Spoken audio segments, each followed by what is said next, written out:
All right, welcome back to the YouTube. Today we're going to discuss why your business as a coaching business won't scale, and here's exactly what to fix as well. I'm going to give you an analogy so you can compare the way your business is running right now, why it's not working, and what you should be doing instead to fix those things in your business and eventually actually scale to the next level. So without further ado, let's get right into it.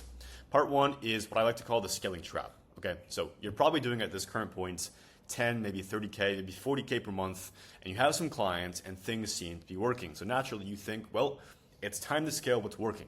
So what do? You hire a sales closer, maybe some kind of team member as well, someone to complete fulfillments, and you crank up the ad spend from 1K to 5K per month, maybe even to 10K per month. But 2 to 3 months later, you're still at that same range. Except now your margins are thinner, your team is super confused, and you're working more hours than ever. So what happened? You tried to fill a leaky bucket. And here is the analogy. I call the bucket analogy. Okay, so imagine your business is a bucket. Every new client, every dollar of revenue, every team member is water going into the bucket, right? Most high-ticket offer owners, which are coaches, consultants, agency owners, service-based business owners, etc. You think scaling means adding more water to the bucket faster. Hire more people, run more ads, post more content. You just keep pouring, right? But if your bucket has holes, it doesn't matter how much water you add. The holes are draining your business faster than you can actually fill it. Your pricing is too low, so you need to 3x the clients to hit your revenue goals, which is the hole number one. You have weak positioning. Your prospects don't see the value, so you can't charge premium rates, which is hole number two. And you don't have the right or any infrastructure to begin with. You're all over the place. You drop balls. You have refunds all over the place. You have team confusion. You have wasted ad spend, which is hole three. You're not failing because you need more leads or more team members. You are failing because your bucket can't hold than what you're putting more into. Fix the holes first, then we'll scale after. Part two is hole number one. Okay, your pricing is just simply bleeding you dry. Most high-ticket offer owners are stuck in the 1,500 to 3K range because that's what feels safe. You're afraid to charge more and you're worried that your prospects will say no. So you justify it with, I will just get more clients to make more money. But let's take a look at the math for a second, right? If you have $2,000 per client, you're charging $2,000, you need 25 clients to hit 50K per month. At 5K per client, for example, you need 10 clients to hit 50K per month. And these clients are probably higher quality, a lot more qualified, less of a headache, and willing to pay these rates and probably give you less chargebacks as well, right? So you get less headaches, more money, and less work at the same time. Which sounds easier to deliver on? Which gives you better margins to hire, help run ads, and actually profit? I apologize for the background noise. My business partner is eating right now, so that's that. Okay, so you have to understand the problem, right? When you underprice, you attract the wrong clients. The ones who haggle and hesitate, don't take action or get results, demand constant hand-holding, and leave bad reviews or ask for refunds. On the other hand, premium clients are much easier to work with. They're committed, they value your expertise, and they get results. But you can't charge premium prices if you don't believe that your offer is actually worth what you're pricing it as. So here's the fix to that problem. You need conviction in your pricing, not fake confidence, but real belief that what you deliver is worth 5K, 10K, or potentially even more, right? So how do you get there? Number one, you have to audit your results. What transformation do your clients actually get? You need to quantify this, right? Do they get 50K in revenue? Do they get 6 months of time saved? A complete business overhaul, right? Number two, compare to alternatives. What else would they spend that money on? Another coach, trial and error, staying stuck? Your offer needs to be the obvious choice to go with here. Number three, reframe the investment. If your client makes an extra 100K because of your work, is 10K expensive? Absolutely not. It's a 10X ROI even. There should be no objections to reframing the investment if you portray your image properly as both trustworthy and authoritative at the same time. Okay. Once you're convicted, pricing becomes extremely easy. You stop negotiating and apologizing for your rates. You present the number with confidence, and the right clients are more than happy to say yes. And until you fix this hole, everything else will drain the water twice as fast in the bucket. Part three, which is hole number two, your positioning is quite literally invisible. Let's say you fix your pricing. Now you're charging 5 to 10K. Great. But here's the problem. Your prospects don't see why they should pay that. You're selling coaching or consulting, you promise results, you've got testimonials, but let's be honest, so does everybody else, right? Your positioning is generic, and generic means you are invisible to the prospects. Here's what positioning actually means. Positioning isn't your tagline or your Instagram bio. It's how your prospects perceive the gap between where they are and where they want to be, and whether you are the obvious choice to gap that bridge. Weak positioning sounds like I help coaches scale their businesses, I teach you how to get more clients, I offer one-on-one consulting for entrepreneurs, right? It's very vague, it's very superficial. Strong positioning sounds like I help 10 to 30K per month coaches break through to 50K plus months using the magnet method without paid ads or a sales team. Now that sounds very enticing to work with because, well, if you're targeting these people who don't want to run paid ads or don't want to hire a sales team, you can do this without those things, right? It sounds like you're the obvious choice there, especially since you have the end goal that I want, 50K per month from 10 to 30K. Or I turn 6-figure coaches into 7-figure CEOs by fixing their pricing, positioning, and infrastructure in 90 days. Same thing with this one, right? I want to be a 7-figure CEO. I don't just want to be another 6-figure coach. I really want to be a true business owner, bringing in 7 figures, maybe even 8 figures per year, right? And I know my pricing is fucked because I'm overworking myself. I know my positioning is wrong because everybody else out there is doing the same thing as me. And I know my infrastructure is messed up because I'm so disorganized and all over the place, right? This is a clear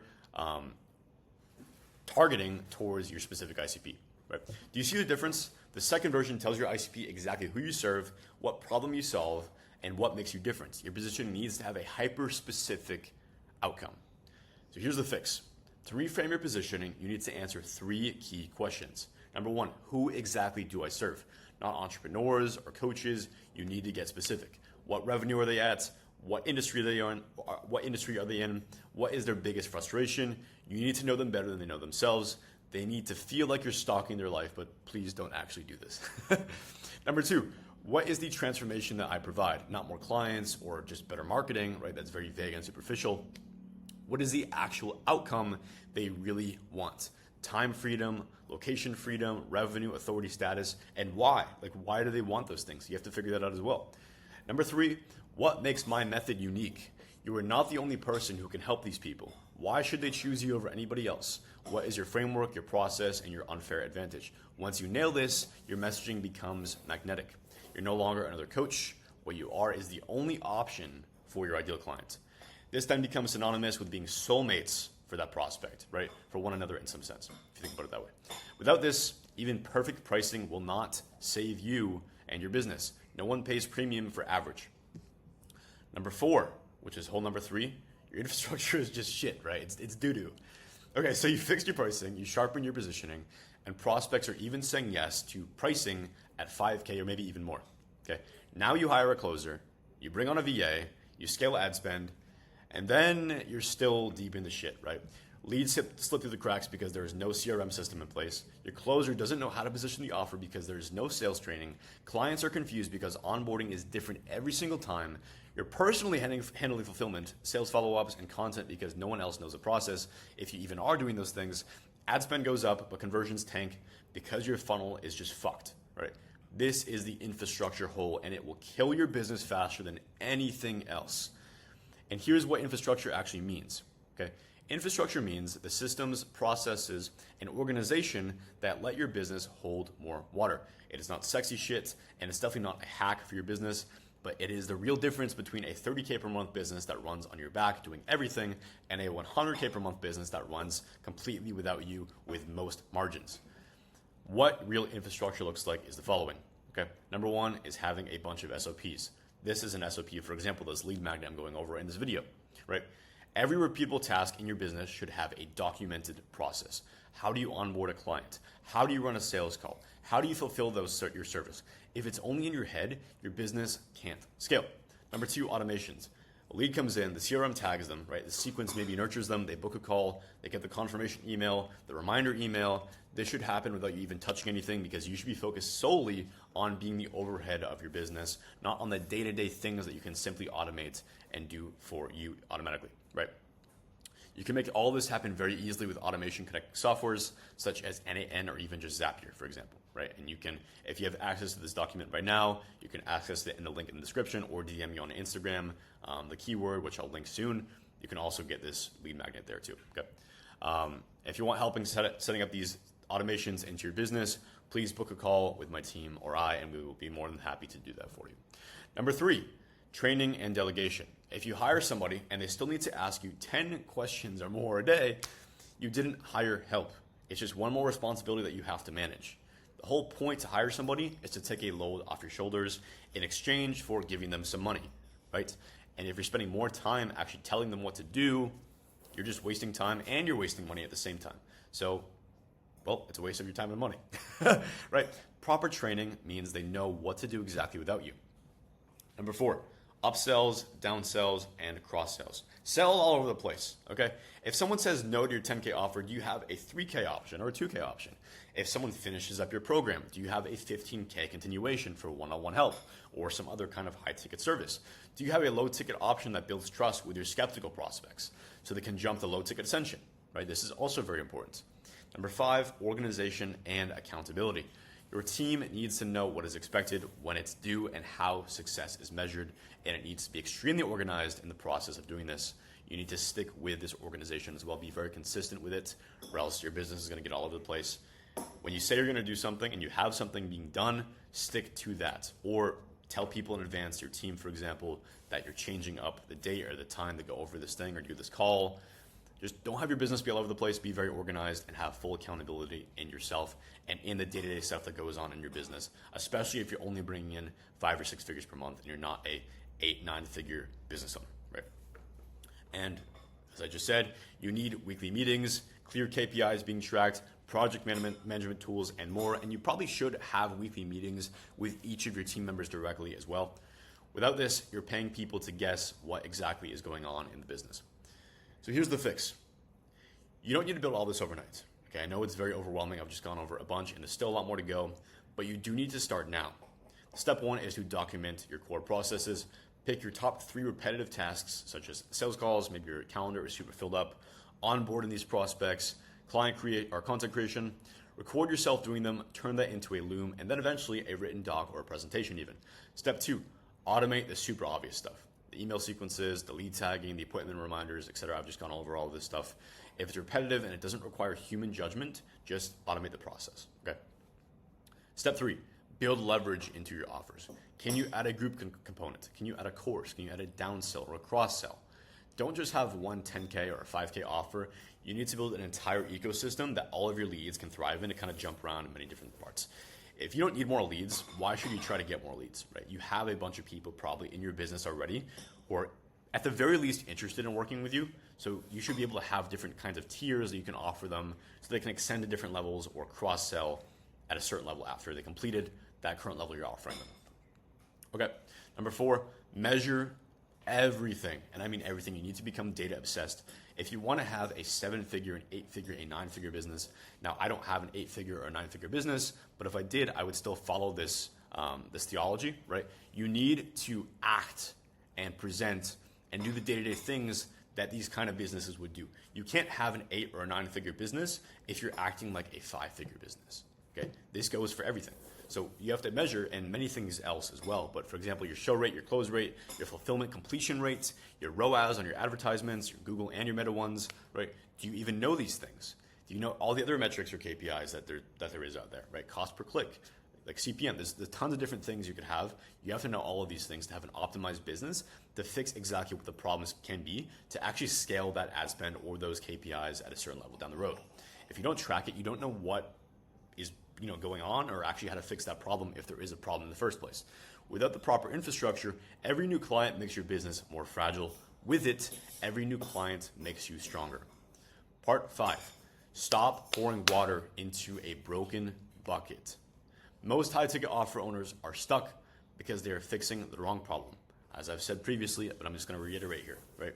You think you need more ads, more content, more outreach, more team members, but what you really need is to fix the fundamentals because right now you are pouring water into a leaky bucket.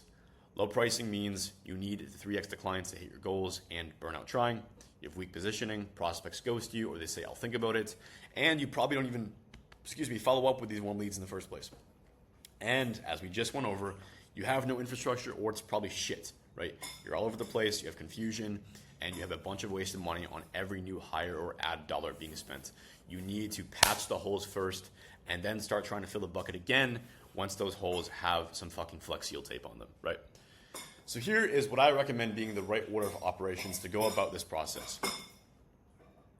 Sorry for the background noise. If you want to scale from 10K to 30K per month or more to 50K or even 100K per month, right? Here is the sequence that you need to follow. Phase 1, please fix the pricing. Audit your results and quantify the value that you have to offer. Reframe the ROI so you actually believe in your new price and you're convicted in it. Just start asking higher prices to get more comfortable with saying large numbers on the sales calls and raise rates to 4 to 5K minimum, or justify why you're staying lower prices.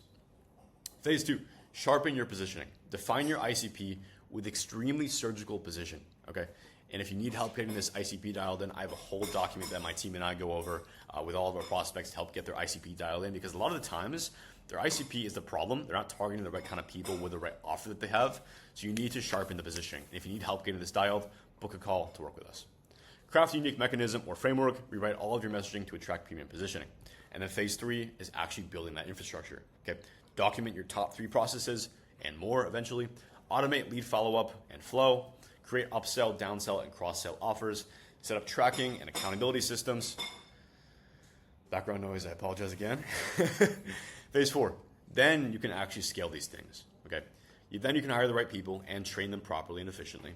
Increase ad spend because your funnel should now be optimized and airtight. No loopholes, no holes or anything, right? Holy shit. He's scraping that fucking fork and shit. I hate that.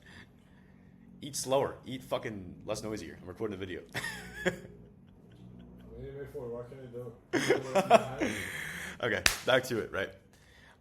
Then you can add new acquisition channels, right? Because your infrastructure should now be able to handle these things that you just fixed.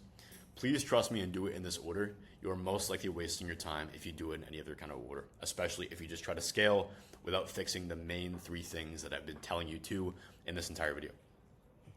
So here's the choice you have. Okay, you have 2 options. Option 1 is to keep doing what you're doing, hire more people, spend more money on ads, and hope it works, but it won't, because the water will just keep draining in those holes.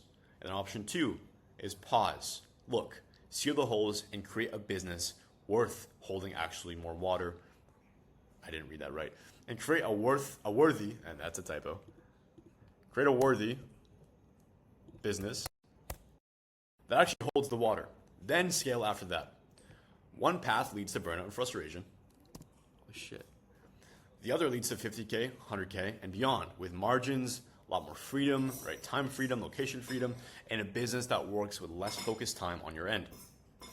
The bucket is in your hands, so what are you going to do with it? So here are the next steps, okay? If you are ready to fix your leaky bucket and scale the right way, here's how I can personally help you. I work with 10 to 30K per month coaches, and this is just a very general guideline, okay? Coaches, consultants, agency owners, service-based business owners, anyone who has a high-ticket offer, I've probably worked with in the past, and I'm more than happy to work with right now, okay? These kind of people, if you are one of them, if you are ready to break through to 50K, 100K plus months by fixing your pricing, your positioning, your infrastructure, or anything else that's not covered inside of this document I'm going over right now, we can hop on a call and audit your business for completely free, including your infrastructure, your pricing, your positioning, your funnel, and all of your acquisition channels. Then we'll offer you 1 or 2 multiple custom fit solutions to your business specifically. No template bullshit, none of that stuff that any other fucking operator with 2 months of experience is going to tell you to do, like fixing all these fucking email sequences and shit. Like, no, there's a lot more that goes into it than just automations and go high level shit, right? There's a lot more that goes into it. And we've worked with many different kinds of businesses to actually help them scale and break past these annoying revenue bottlenecks. So we're very confident we can do the same thing for you right now. So if you want, we can hop on a free call and go over a custom fit solution for you and your business and help you scale to the next level and actually break out of your annoying revenue plateau. So if you want to see if this is a fit, book a call here and let's pass those holes and scale this thing properly. And if you want more resources, go ahead and follow my Instagram, Josh S. Klein. I'll link it down below as well. DM me Bucket on Instagram to get access to this document you have right here. And then also please subscribe to the YouTube, like, comment with any questions, concerns, or video ideas you'd like to see. I'll be happy to make them. Thank you so much for watching, and I will see you in the next video. Cheers, bye-bye.